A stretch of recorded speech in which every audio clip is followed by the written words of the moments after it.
السلام علیکم ورحمۃ اللہ وبرکاتہ۔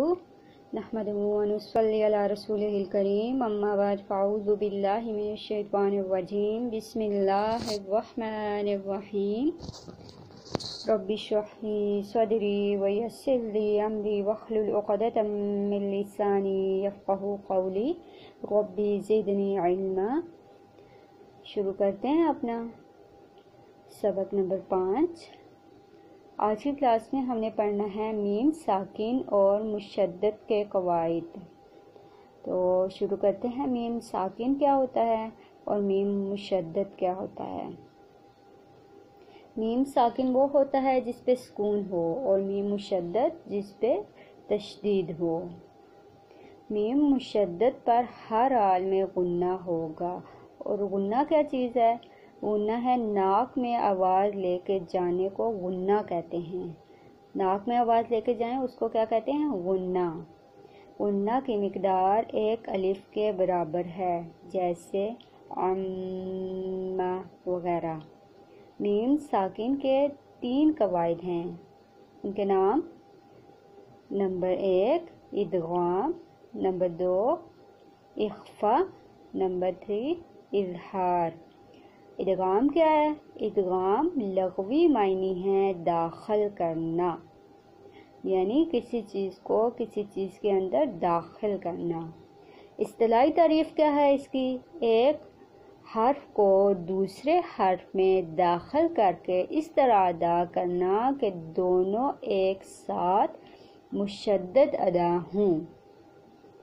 میم ساکن کے ادغام کا قاعدہ: میم ساکن کے بعد اگر میم متحرک آ جائے تو میم ساکن کو میم متحرک میں داخل کر کے غنہ کے ساتھ پڑھیں گے، جیسے کم، من وغیرہ۔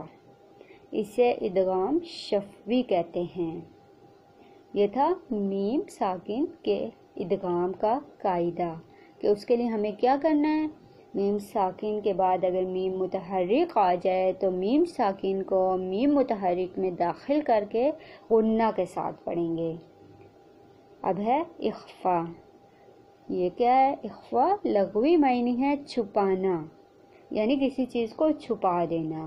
اصطلاحی تعریف: میم ساکن کی آواز کو ناک میں چھپا کر غنہ کے ساتھ اظہار اور ادغام کی درمیانی کیفیت میں ادا کرنا۔ اس میں کیا ہوگا؟ اظہار بھی ہوگا اور ادغام بھی ہوگا، ان کی درمیانی کیفیت ہوگی، تو اس کے ساتھ ہم اس کو ادا کریں گے۔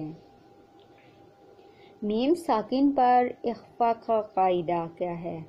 میم ساکن کے بعد اگر با متحرک آ جائے، میم ساکن کے بعد اگر با متحرک آ جائے تو میم ساکن کو اخفاء اور غنہ کے ساتھ پڑھیں گے، جیسے ذالکم بما وغیرہ۔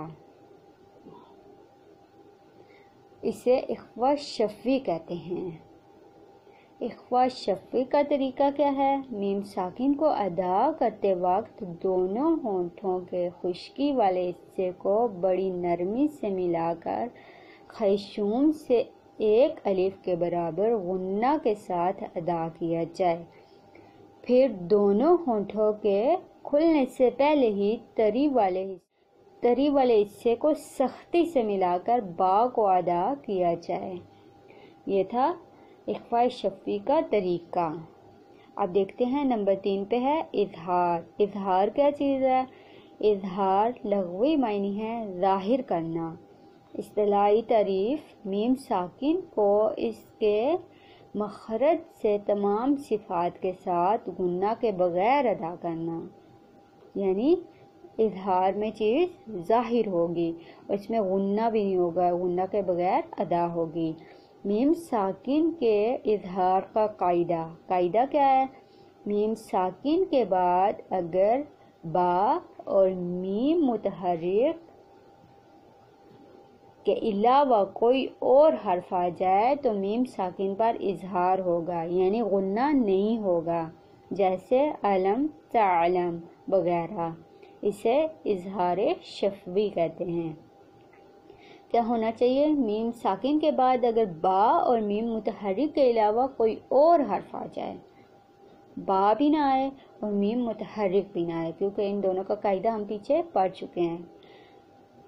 اگر کوئی اور حرف آ جائے تو میم ساکن پر اظہار ہوگا، یعنی غنہ نہیں ہوگا، جیسے علم، تعلم وغیرہ، اسے اظہار شفوی کہتے ہیں۔